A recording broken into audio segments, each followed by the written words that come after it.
ದೇಶದ ಒಂದು ಪ್ರತಿಷ್ಠಿತ ಸಂಸ್ಥೆ, ಸಾಂವಿಧಾನಿಕ ಸಂಸ್ಥೆ, ಅದರ ಘನತೆಯ ಗೌರವವನ್ನು ಎತ್ತಿ ಹಿಡಿತಕ್ಕಂಥದ್ದು ಪ್ರತಿಯೊಬ್ಬರ ಕರ್ತವ್ಯ ಮತ್ತು ಜವಾಬ್ದಾರಿ.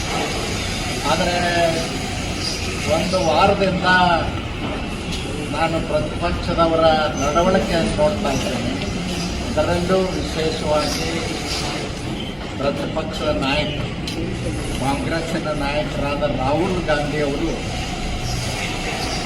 ಕೇವಲ ಒಬ್ಬ ಜೋಕರ್ ಥರ ಲೋಕಸಭೆಯನ್ನು ನಡ್ಕೊಂಡು ಲೋಕಸಭೆ ಜನತೆ ಗೌರವವನ್ನು ಹಾಳು ಮಾಡ್ತಕ್ಕಂಥದ್ದು ನಾನು ಖಂಡಿಸಿ ನಾನು ಮಾತುಗಳನ್ನು ಹೇಳಲಿಕ್ಕೆ ಬಯಸುತ್ತೇನೆ. ರಾಹುಲ್ ಗಾಂಧಿ ಅವರಿಗೆ ನಾನು ನೆನಪು ಮಾಡಿಕೊಡ್ತೇನೆ. 2012ರಲ್ಲಿ PUC ಪ್ರಶ್ನೆ ಪತ್ರಿಕೆ ಕರ್ನಾಟಕದಲ್ಲಿ ಸೋರಿಕೆ, ಅದನ್ನು COD ಕೊಟ್ಟರೆ ಅದನ್ನು ಸರ್ಕಾರ. 2014ರಲ್ಲಿ COD ವರದಿ ಬಂತು.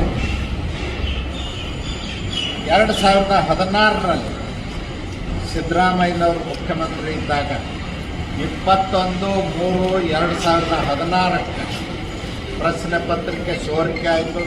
ಮತ್ತೆ ಎಕ್ಸಾಮ್ ಮಾಡಿದ್ರು 29/3/2016 ಮತ್ತೆ ಪತ್ರಿಕೆ ಸೋರಿಕೆ ಆಯಿತು. 31/3/2016 ಮತ್ತೆ ಪ್ರಶ್ನೆ ಪತ್ರಿಕೆ ಸೋರಿಕೆ ಆಯಿತು. 2016ರಲ್ಲಿ 3 ಬಾರಿ ಪ್ರಶ್ನೆ ಪತ್ರಿಕೆ ಸೋರಿಕೆ ಆಯಿತು. ಕೊನೆಗೆ 2016 ಏಪ್ರಿಲ್ 12ರಂದು 2ನೇ PUC ಪರೀಕ್ಷೆಯನ್ನು ಫೈನಲ್ ಆಗಿ ಕರ್ನಾಟಕ ರಾಜ್ಯ ಸರ್ಕಾರ ಕಂಡಕ್ಟ್ ಮಾಡಿದೆ. ಅದಾದ ನಂತರ CODಗೆ ಏನು ಪ್ರಕರಣವನ್ನು ಕೊಟ್ಟಿದೆ. COD ವರದಿ ಬಂದ ನಂತರ ಶರಣ್ ಪ್ರಕಾಶ್ ಪಾಟೀಲ್ ಅಂತಕ್ಕಂಥ ಮಂತ್ರಿ ಕರ್ನಾಟಕದಲ್ಲಿ ಅವರು PA ಗೋಪಾಲ್ ರಾಜು ಅನ್ನೋರನ್ನ ಅರೆಸ್ಟ್ ಮಾಡಿದ್ರು. 2 ವರ್ಷ 6 ತಿಂಗಳು ಜೈಲಿನಲ್ಲಿ. ಅದರ ಬಗ್ಗೆ ರಾಹುಲ್ ಗಾಂಧಿ ಅವರು ಹೇಳ್ಬೇಕಲ್ಲ, ಕಾಂಗ್ರೆಸ್ ನಾಯಕರು ಹೇಳ್ಬೇಕಲ್ಲ, ಅದರ ಬಗ್ಗೆ ಮಾತಾಡಬೇಕು. 2024ಕ್ಕೆ ಕೋರ್ಟಿಂದ ತೀರ್ಪು ಬಂತು. 24 ತಿಂಗಳ ನಂತರ ಸರ್ಕಾರಿ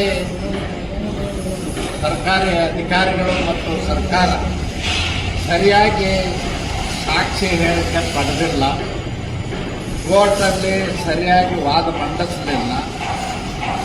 ಹಾಗಾಗಿ ಕೇಸು ಕೋರ್ಟಲ್ಲಿ ಬಿದ್ದೋಯ್ತು.